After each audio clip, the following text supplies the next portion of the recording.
어,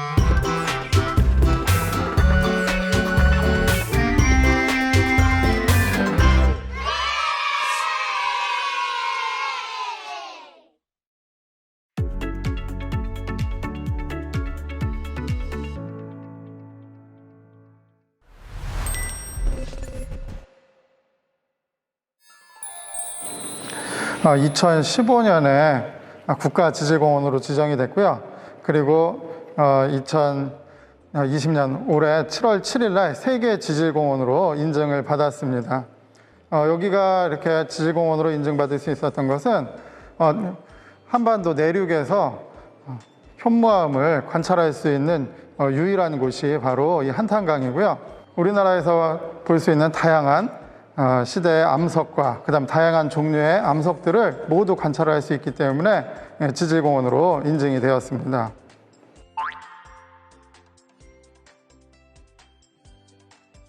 그 여울이 많은 강이다 해서 한탄강입니다.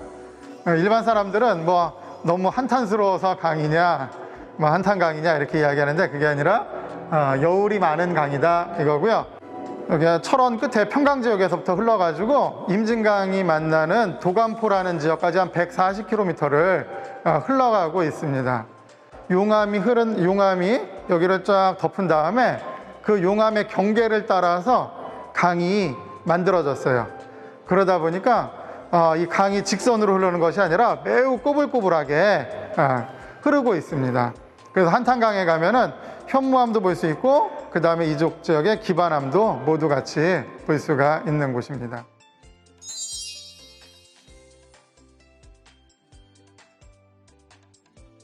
네, 우리가 학교 다닐 때 암석에 대해서 많이 배우잖아요.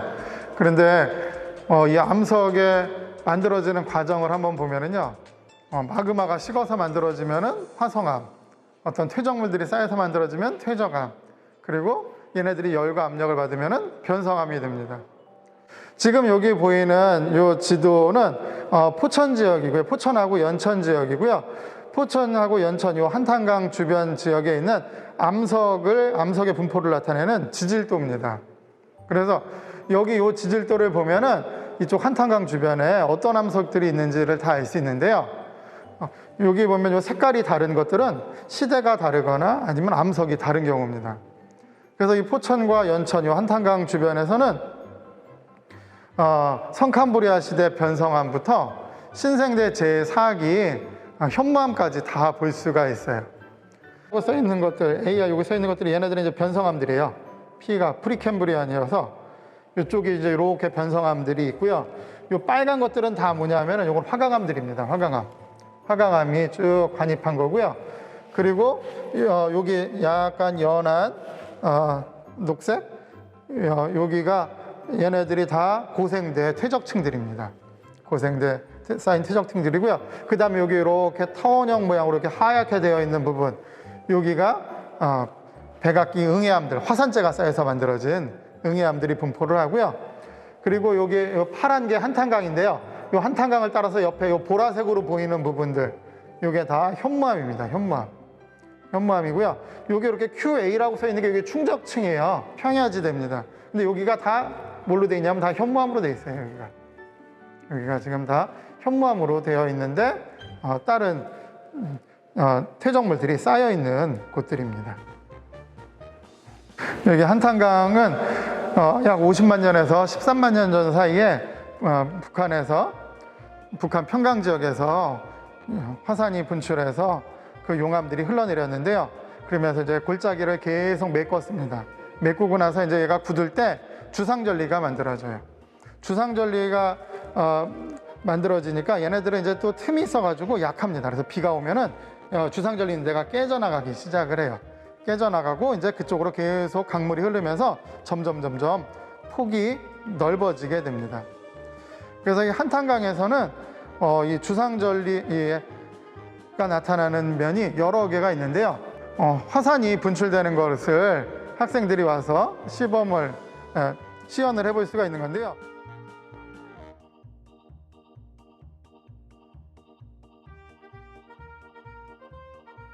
굳느냐에 따라서 우리가 땅속에서 굳은 것은 심성암, 그리고 분출해서 만들어진 암석을 우리가 화산암이라고 합니다.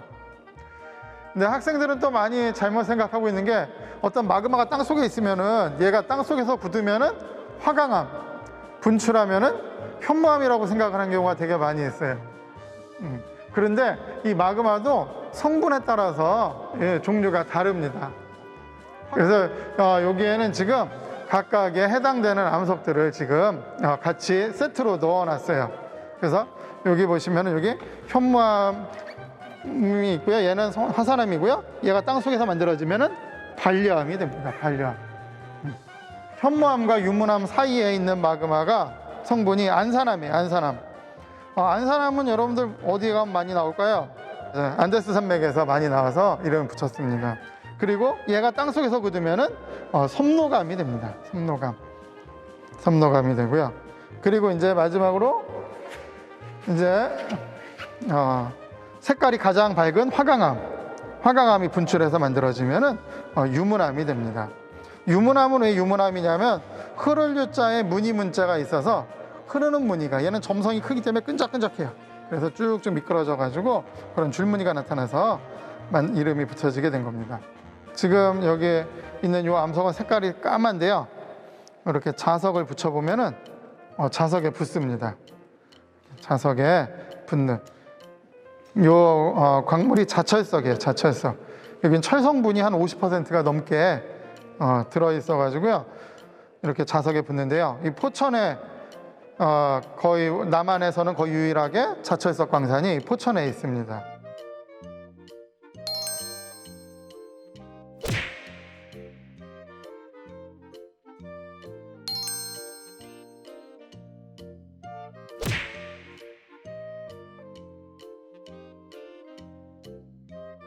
우리가 암석에 금 간 것을 전리라고 합니다. 여기서 쭉 금이 가 있는 것들을 우리가 전리라고 하는데 이 현무암에는 주상전리가 잘 발달되어 있어요. 주상전리라는 건 뭐냐면은 기둥주자의 모양상자예요. 그래서 기둥 모양의 전리들이 발달되어 있는 걸 우리가 주상전리라고 하는데요. 그럼 현무암의 주상전리는 어떻게 만들어지냐면은 액체고요. 현무암은 고체예요. 그러니까 식으면 어떻게 되냐면 부피가 줄어들어요. 부피가 줄어들 때 어느 한 점을 기준으로 해서 얘가 이렇게 수축이 됩니다. 얘는 또 이쪽으로 수축이 되고 그러다 보면 이 사이는 어떻게 되냐면은 갈라지겠죠. 그래서 위아래서부터 그게 갈라진 모양대로 굳은 다음에 안쪽으로 쭉 연결이 돼서 주상전리, 기둥 모양의 전리가 만들어지게 됩니다. 그래서 가장 이상적인 모양은 육각기둥 모양이에요.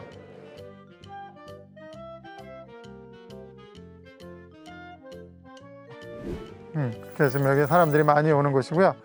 그럼 이제 여기 오면 이제 여기서 이제 뭘 볼 수 있냐면은 우리가 현무암하고 그리고 이제 아까 얘기했던 주상전리를 여기서 볼 수가 있습니다. 화강암이죠. 화강암은 이제 땅 속에서 마그마가 식어서 만들어진 거예요. 그러니까 땅 속에서 식으니까는 얘네들이 천천히 식어요. 천천히 식으니까 같은 광물들끼리 모일 시간이 많습니다. 그래서 결정이 눈으로 보일 정도로 크고요. 그리고 화강암은 또 색깔, SiO2 함량이 높기 때문에 색깔이 밝습니다.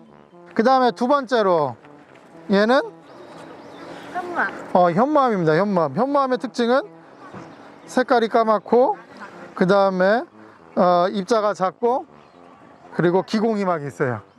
기공이 있는 이 현무암. 우리가 뭐 도라루방이나 맷돌 이런 거 생각하면은 금방 알 수가 있죠. 이게 현무암입니다. 그러면 얘는 뭘까요?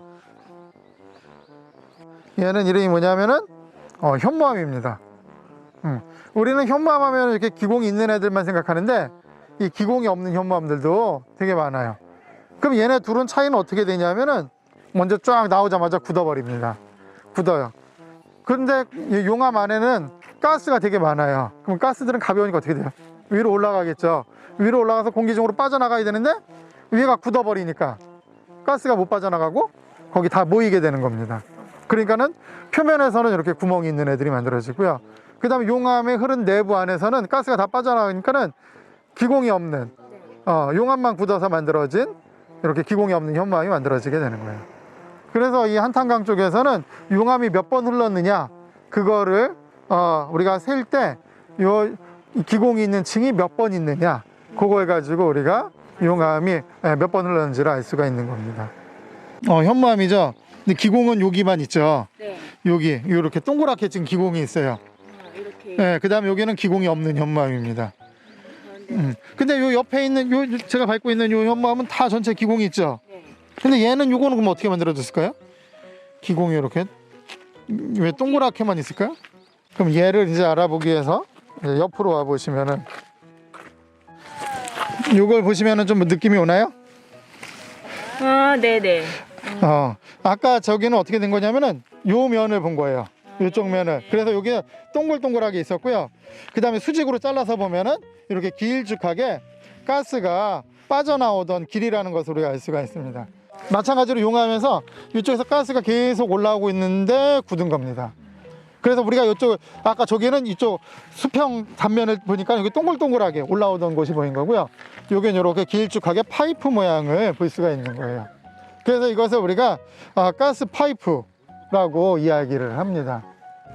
얘도 똑같은 암석인데 얘는 기공이 없죠. 이거는 기공이 없는 현무암입니다. 똑같은 현무암인데 얘는 좀 안쪽에서 굳은 애고요. 쟤는 표면에서 굳었다는 것을 알 수가 있어요. 여기 현무암은 얘는 빨리 식어가지고 결정이 매우 작습니다.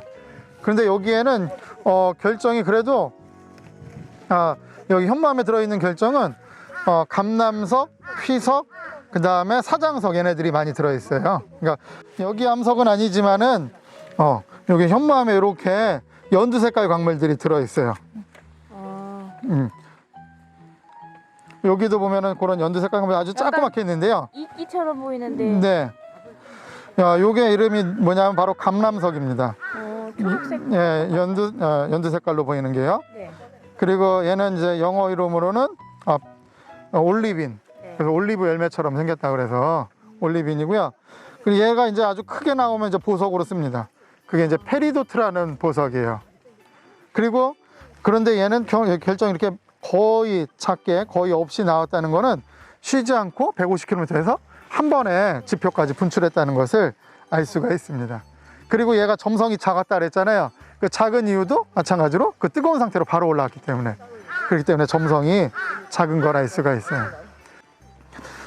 이 자철석은 얘는 철하고 마그네슘이 많이 들어있는데 이 원래 암석, 얘는 변성암이에요. 그러니까 얘는 열과 압력을 받아가지고 변했는데 원래 암석은 누구였냐면은 현무암과 같은 암석이었습니다. 그러니까 현무암도 철하고 마그네슘이 들어있다 그랬잖아요. 걔네들이 열과 압력을 받으면서 한쪽으로 몰린 거예요. 한쪽으로 몰려가지고 철이 많이 모여있는 이러한 것들을 우리가 자철석이라고 합니다.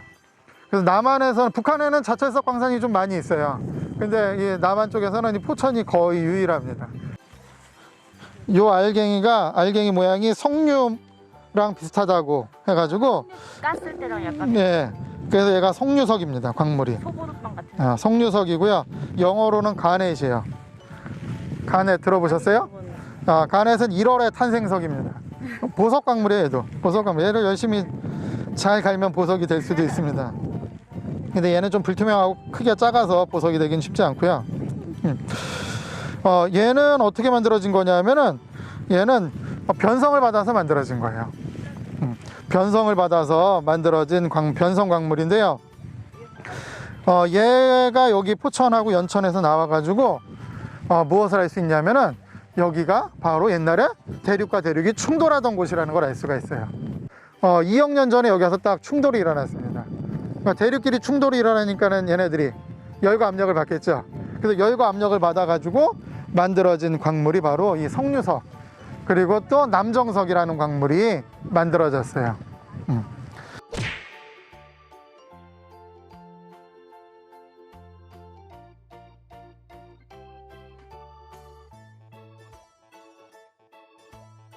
그래서 얘는 한 10억 년도 넘었어요. 그래서 얘는 뭐냐면은 바로 데리암입니다. 석회암이 변성받은 데리암이에요. 데리암. 얘는 나이가 너무 오래돼 가지고 어디서 만들어졌는지는 모르지만은 바닷속에서 만들어진 겁니다. 물속에 있던 칼슘 이온하고 그 다음에 또 물속에 녹아있던 탄산 이온이 결합이 된 거예요. 지구가 맨 처음에 만들어졌을 때는 지구에 산소는 없었죠. 대신에 화산 폭발 때문에 수증기하고 이산화탄소가 아주 많았습니다. 근데 이산화탄소는 물에 아주 잘 녹아요. 물에 잘 녹아서 물에 녹아 있는데, 그런데 이제 화산이 분출하면은 화산 속에서는 또 칼슘이 나와요. 그러면 얘네들이 결합이 돼서 침전이 된 겁니다. 침전이 돼서 만들어진 석회암이 변성을 받은 거고요. 그리고 여기 보면은 또 하얀색은 이제 탄산칼슘인데, 이 검은색들이 표면에 많이 있잖아요. 요거는 이제 마그네슘하고 철들이 와서 같이 쌓여 있게 된 것들입니다. 아까 여기 한탄강에 있는 이 현무암들이 북한의 평강 지역에서 용암이 분출을 했다고 했잖아요. 그런데 여기 보시면 680고지라는, 여기서 먼저 한번 쫙 분출이 돼서 얘가 밑으로 이렇게 쭉 흘렀고요. 그래서 여기 문산 근처까지 흘러갔습니다. 그리고 50만 년 전, 한 12만 년 전에 흐른 용암은 여기서 이렇게 흘러가지고 한 여기 연천 정도까지만 흘러갔어요. 그래서 용암이 분출한 것이 크게 두 번 있었는데요. 약 50만 년 전하고 48만 년 전에 680고지에서 한번 흘렀고요. 분출을 했고요. 그 다음에 한 12만 년 전에 오리산에서 분출을 했었습니다. 그래서 옛날 한탄강을 따라서 이렇게 좁게 쭉 흘러서 여기 파주에 있는 문산 근처까지 흘러갔습니다. 예쁘다. 근데 여기는 지금 비둘기낭 폭포 아니고요. 사실은 지금 여기는 일반인들은 지금 못 들어오고 있어요. 원래는 여기까지 들어올 수 있는데 이 데크를 다시 공사를 해야 된다 해서 못 들어오고 있고요. 여기 지금 보시면 주변이 다 암석들이 현무암입니다. 우리는 현무암이 다 이렇게 새까말 거라고 생각하는데, 지금 홍수 때문에 물이 여기에 가득 찼었어요. 그래서 진흙으로 지금 표면이 다 코팅이 됐습니다. 그래서 이렇게 지금 약간 노랗게 보이고요. 지금 여기 보시면 여기 길쭉길쭉한 전리들이 다 주상전리입니다. 주상전리를 볼 수가 있고요. 그리고 밑에 보면은 동굴이 있는데요. 이 동굴은 여기서 나오는 폭포 물에 의해서 계속 소용돌이가 치면서 깎여서 만들어진 하식 동굴입니다. 하식 동굴이고요. 그리고 얘가 이제 더 깎으면 또 무너질 수가 있겠죠. 그럼 여기 주변이 더 넓어지게 됩니다. 여기 앞쪽에 보시면은요, 용암이 눈으로 보면 뭔가 한 세 번 정도의 경계가 보여요. 그래서 저 아래쪽에 보시면 저기 울퉁불퉁한 면이 옆으로 쭉 연결되어 있습니다. 울퉁불퉁한 면을 연결해서 밑에 용암이 흘렀고요. 그 다음에 그 위에 이제 주상전리가 쭉 있는 용암이 있고요. 네, 거기 옆으로 깨져 있는 부분, 거기가 이제 두 번째 용암하고 세 번째 용암의 경계가 되는 곳입니다. 그래서 경계가 되는지는 또 뭐 나이도 재봤지만은 거기 가서 보시면은 그 경계 부분에 기공이 있어요. 중간에는 기공이 하나도 없고 그 경계 부분에만 기공이 나타납니다. 그래서 용암이 크게 세 번 흘렀다 하는 것들을 알 수가 있습니다. 그래서 이렇게 용암과 용암 사이에 울퉁불퉁한 이 경계면을 우리가 뭐라 그러냐면은 클링커라고 그래요. 클링커라고 해서 이 클링커가 몇 개 있느냐에 따라서 용암이 몇 번 흘렀느냐 하는 것들을 우리가 알 수가 있습니다. 여기가 다 용암으로 덮여 있었을 거예요. 현무암으로 다 덮여 있었는데 여기서 물이 계속 흐르니까는 이 빗물에 의해서 깎인 겁니다. 이제 깎이는데 여기 다 주상전리가 들어있으니까 이 주상전리가 무너지게 되는 거예요. 여기도 있던 주상전리가 무너지고 그러니까 무너지다 보니까 주상전리가 무너지니까 수직절벽이 만들어지게 돼요. 근데 일반적인 산은 이런 산 모양으로 되어 있잖아요. 이런 일반적인 산 모양은 위에서부터 빗물이 오면서 옆으로 계속 깎아가지고 경사면이 생긴 거예요. 근데 여기는 경사면이 생기지 않고 주상전리가 무너지기 때문에 수직절벽이 만들어지게 됩니다.